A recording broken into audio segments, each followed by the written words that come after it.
네, 안녕하십니까. 네. 문제를 푸실 때 일단 정답을 맞히시는 것도 중요하고 나머지 지문도 다 이해하셔가지고 자기 걸로 이렇게 만들으셔 가야 됩니다. 일단 우리 그 교재 2페이지에 있는 1번부터 보십시오.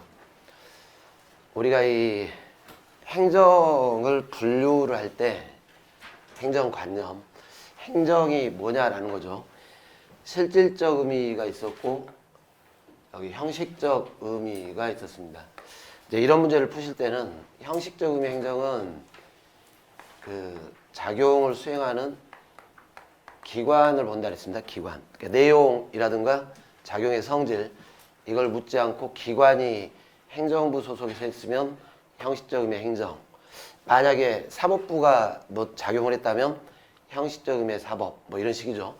그리고 요 실질적 의미는 기관을 보는 게 아니라 이 뒤에 작용의 성질, 내용 여기를 본다 그랬습니다. 그럼 이런 문제가 나오면은 여기가 실질적이죠. 뒤에 뭘 했냐 이렇게 뭐 누가 했냐 이제 기관을 찾는 거죠. 부령을 제정하는 건 장관이 제정을 할 거 아닙니까? 행정부 소속에. 여기는 형식적 의미로는 이게 행정이 될 것이고 령을 제정을 했으니까 실질적으로는 입법이 될 겁니다. 행정소송에서 판결을 하면 여기는 사법부가 판결을 했을 테니까 소송은 형식적 의미로는 사법이 될 것이고 판결, 판단작용이죠. 판단작용. 실질적 의미로는 사법이죠. 법원행정처장이 직원을 임명하면 여기는 지금 사법부 소속이니까 여기는 형식적 의미로 사법이 될 것이고 직원 임명 이렇게 하면 실질적 의미로는 행정이 됩니다. 지방공무원을 임명할 때는 이 지방자치단체 장이 임명을 하기 때문에 형식적 의미로는 행정이 될 것이고 공무원 임명 실질적 의미로도 행정이 됩니다. 네, 물어보는 취지가 지금 실질적 의미의 행정인데 이렇게 형식적 의미의 행정이 아닌 것 했으니까 정답이 3번이 될 겁니다. 이런 식으로 의의 갖고 푸시면 돼요. 나올지 안 나올지는 거의 안 나올 것 같은데 혹시 모르니까 알아는 두세요. 다른 직에서 가끔 내니까. 그리고 넘어가십시오. 통챙이. 자, 여러분들이 통챙이를 논의를 할 때는 일단 우리 실질적 법치주의에서는 이게 먼저 확립이 돼 있어야죠. 그리고 국민의 권리구제를 위해서 이 사법심사 제도가 발달돼 있고 사법심사의 대상이 실질적 법치주의는 개괄주의를 취한다 이렇게 했습니다. 근데 이 개괄주의를 취하게 되면 이제 여기를 100% 관찰하면 모든 국가작용은 일단 사법부가 다 심사를 할 수는 있다 이렇게 전제를 깔겠죠. 다만 이 국가작용 중에 이 개괄주의에도 불구하고 성격 자체가 고도의 정치적 성격을 띠고 있다거나 또는 군사적 성격을 띠고 있어서 이런 국가작용들은 법으로 판단하기가 쉽지가 않으니까 개괄주의를 취하고 있지만 아예 처음부터 사법 심사 대상에서 제외를 시키자라는 논의를 통챙이다 이렇게 합니다. 그런데 이런 이제 1번이 이런 뜻이죠. 고도의 정치성을 가지는 국가기관 행위로서 사법심사 대상 될 수 없는 국가작용. 대개 이런 행위들은 정치적 행위니까 국가기관 중에 정치적 행위를 하는 기관들이 수행을 할 거예요. 이런 통치 행위 주체는 주로 이렇게 되죠. 행위는 이렇게 정부나 대통령이 주로 할 텐데 국회에 의해서 이렇게 주로 이루어집니다. 대개 지금 통칭이는 성격을 보시면 대통령하고 국회가 정치적으로 충돌이 일어났을 때 행위들이 주죠. 그죠? 그리고 사법부는 여기는 정치적 중립기관이기 때문에 사법부에 의한 통칭이는 인정하기가 어렵습니다. 맞는 말입니다. 다만 이 사법부는 이쪽에서 어떤 행위를 했을 때 이게 통칭이냐 아니냐 이렇게 판단을 할 텐데 결국은 이게 지금 사법심사가 되냐 안 되냐 이 문제이기 때문에 사법권을 가지고 있는 사법부만 판단 주체가 될 수 있어요. 그래서 이제 3번 같은 지문이 나오는 거죠. 이 행위 주체는 정부나 국회에 의해서 이루어질 것이고 통치 행위인가 아닌가 이렇게 판단하는 건 오로지 사법부만에 의해서 이루어져야 한다. 이것도 맞는 말입니다. 4번이 틀렸죠. 이 통치 행위는 열거주의, 사법심사 대상에 대해서 열거주의를 취할 때는 이걸 논의할 실익 자체가 없어요. 아예 처음부터 열거주의는 여기는 뭐 논의할 필요도 없이 바로 그냥 사법심사 안 된다 이렇게 하고 빠져버렸겠죠. 여기는 법이 규정된 것만 사법심사 할 테니까 개괄주의에서 논의 실익이 있고 열거주의는 논의의 실익이 없습니다. 이 말이 틀렸죠. 열거주의. 3번 보십시오.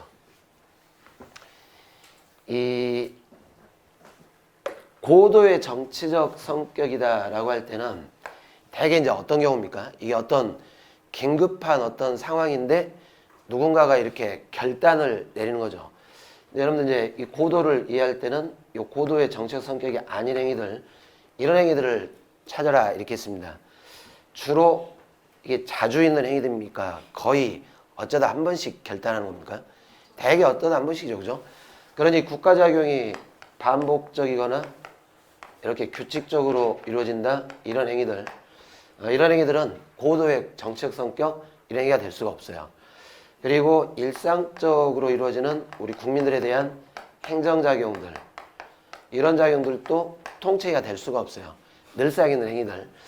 이 서운 취소는 이게 우리 판례 보니까 서운법에 보시면은 법률에 서운법이라는 이 법률에서 취소하는 사유라든가 이런 절차들이 법에 이렇게 딱 규정이 돼 있어요.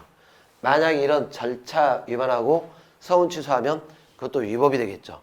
이런 행위들은 법을 가지고 충분히 판단이 가능하기 때문에 이런 행위들은 통치가 되질 않습니다. 1번은 맞겠죠. 이거는 국가 원수로서 행위는 맞겠지만 고도의 정치적 성격을 띠는 행위가 되지는 않습니다. 그리고 지금 통치행위를 인정하는 게 다수설입니다. 다만 너무 이렇게 확대시키면 어떻게 됩니까? 사법심사가 제외되는 국가작용이 너무 넓어지겠죠. 그러면 오히려 국민들이 재판받을 권리가 침해가 될 거예요. 그래서 우리 대법원도 인정을 하되 이 절충설입니다. 대단히 엄격하고 신중하게 축소해서 인정합시다 라는 관념이죠. 그래서 통칭의 개념을 인정을 하더라도 이렇게 과도한 사법심사를 자제를 해버리면 기본권을 보장할 법원의 책무가 태만이 되거나 포기하는 것이 되기 때문에 이게 되지 않도록 인정을 지극히 신중하게 해야 한다. 이게 우리 대법원의 입장이에요. 너무 폭넓게 인정하지 맙시다 이렇게. 자, 우리 현행법상 통칭에 대한 개념 조항은 없습니다. 없지만 이 헌법에 오시면 유일하게 하나 있다 그랬습니다. 이렇게 국회의원에 대해서 자격심사했다, 징계했다, 제명처분하면 우리 헌법에 유일하게 딱 하나 있죠. 이 징계받은 국회의원은 헌법에 의해서 법원에 제소를 할 수가 없어요. 그래서 우리 학자들이 이런 게 이제 헌법이 인정하고 있는 일종의 국회 자율권을 보장하기 위한 통칭이 아니냐 이렇게 보는 겁니다. 그 예로 4번에 보시면 이제 우리 시험에서는 이게 사법부가 통칭 여부를 판단하게 될 테니까 사법부 입장을 물어볼 텐데 우리 대법원은 통칭을 긍정을 하죠. 그래서 만약 이 국가작용이 통칭이라고 인정되면 아예 처음부터 사법심사 대상에서 제외를 시킵니다. 사법심사하지 않겠다 이렇게. 단 여기처럼 지금 엄격하게 인정을 하는데 정치적 성격의 행위라 하더라도 이게 명백히 실정법을 위반했다라고 보이면 그때는 사법심사를 하겠다 이렇게요. 아예 통챙이성을 부정을 하는 거죠. 자, 우리 헌법재판소도 고도의 정치적 결단을 요하는 통챙이를 긍정을 하는데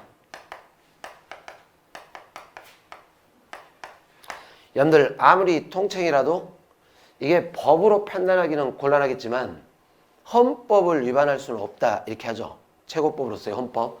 그러니 요 통챙이가 위헌 여부가 문제가 되면 그때는 사법심사를 할 수 있어요. 근데 그 위헌 여부를 표현을 할 때 우리가 기본권 침해라 그랬죠. 국민의 기본권 침해와 직접 관련되면